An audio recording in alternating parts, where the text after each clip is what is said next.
totally fascinating puzzle today, and I know it's going to completely shift the way you look at the commercial world around you. Let's get into it. So think about this. You've got two companies. They launch on the exact same day in the exact same industry, maybe even with the exact same starting budget. But fast forward 5 years, one is an absolute global powerhouse, and the other, well, they've completely vanished. Why does that happen? Why do some businesses just explode with rapid growth while others struggle to barely keep the lights on for years? You might initially think, oh, it's just who has the biggest ad budget or who has the flashiest new features. But actually, scratch that. The source material we're looking at today shows it's not about aggressively pushing products at all. It's about listening. It's about fundamentally understanding people. Okay, let's dive into this. We really need to talk about the shift from the old way of doing things to the new way. For literally decades, the old way was totally transaction obsessed. You make a widget, you shout at people to buy the widget, you count your money, right? But that model is broken. It's done. The new way, the way modern rapid growth companies operate, is all about understanding people. They realize that behind every single transaction, there's a real human being with unique desires, fears, and daily frustrations. When you pivot from simply trying to unload your inventory to genuinely trying to understand the person you're serving, man, it's a real game changer. You stop acting like a pushy salesperson and you start becoming a partner in their life. And that brings us right to our first core pillar, marketing. Now, true marketing isn't just slapping a logo on a billboard or blasting generic ads at anyone breathing. It's defined as reaching the right audience with the right message at the exact right time. It's like a game of absolute precision, not volume. Think about the power of that alignment. If you actually understand the people you're serving, you know exactly where they hang out, what they desperately need to hear, and when they're actually open to hearing it. When you nail this, your marketing doesn't feel annoying or intrusive to the customer. It feels like serendipity. It feels like a perfectly timed, genuinely helpful suggestion. But marketing only gets someone's attention for a fleeting moment. What makes them stay? That's our next point. A strong brand creates trust. Trust is literally the most valuable currency your business can ever acquire. Let's look at a massive real-world example here. Think about someone walking into a modern electronics store, looking at a bunch of cheaper smartphones, but then confidently choosing the much more expensive Apple iPhone instead. Why do Apple fans happily pay more? It's trust. Apple has built such a strong brand identity that communicates premium quality, consistency, and safety. The customer thinks, I don't need to worry, this is going to work perfectly. When customers trust you like that, they bypass cheaper competitors every single time because that established trust acts like an invisible shield. I really want you to let this quote sink in for a second. People don't buy products. They buy solutions, emotions, and experiences that improve their lives. This is absolutely the emotional core of this whole explainer. Going back to that Apple example, Apple doesn't just sell a piece of glass and metal. They sell a premium experience. From the sleek design to how seamlessly their whole ecosystem connects all your devices to make your life easier, everything just feels special. Or think about going to a hardware store.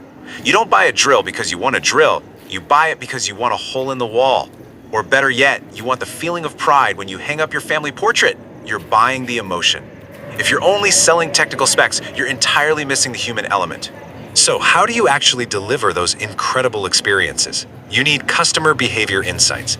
This basically boils down to 3 proactive steps: understanding the customer, predicting what they want, and anticipating their needs before they even ask.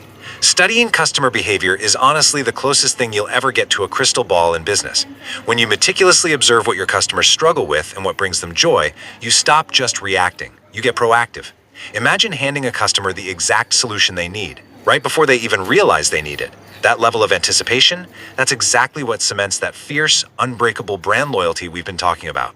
But we aren't mind readers, right? So we use data. The saying goes, every number tells a story. Highly successful businesses absolutely do not rely on gut feelings or random guesswork. They rely on data. But here's the thing to remember. Every click on your website, every abandoned cart, every single customer service ticket, it's not just a boring stat. It's a tiny piece of data whispering a story about human behavior. Your job is to learn how to listen to it. Data completely removes the ego from the room. It gives you objective truth about what's actually working and what's failing, so you can pivot and make much smarter, strategic decisions. Okay, so you've dialed in your precise marketing. People trust your brand, you understand the psychology, and you're reading the data. What happens next? It becomes a timeline of compounding consistency. Day 1, make small improvements. Month 1, take consistent action. Year 1, achieve extraordinary results. I absolutely love this concept because it totally demystifies success. Business growth does not happen overnight. There's no magic button. It's just taking those data-driven insights and making a tiny, maybe 1% improvement today, and then doing it again tomorrow. When you keep up that consistent action month after month, the compounding effect takes over. By the end of year one, those tiny little tweaks have snowballed into massive, industry-leading results. And this brilliantly illustrates the ultimate formula for success. Step 1. Lock in your marketing and branding to precisely reach people and build unshakable trust. Step 2. Deeply understand customer psychology so you're providing real solutions and experiences. Step 3. Use data-driven decisions to constantly refine your approach based on actual human behavior. When you lock those first 3 components together, Step 4, sustainable growth, is no longer just a hope or a wish. It becomes inevitable. It's the mathematical certainty of a well-oiled, human-centric machine. So what does this all mean for you? Do you want to master business growth and marketing? If this explainer got your gears turning today, and I really hope it did, this is where your journey continues. You need a steady stream of these powerful insights to keep growing smarter every single day. I highly encourage you to follow Growth Decode. They do an incredible job of taking these complex strategies and distilling them into actionable intelligence. I'm going to leave you with this one final provocative thought. Look at your own business, or even just the businesses you interact with daily. Are they just blindly selling products, or have they truly decoded the people they serve? The answer to that question is a literal crystal ball for where they'll be in 5 years. Thank you so much for hanging out with me to explore this topic today. Keep learning, keep optimizing,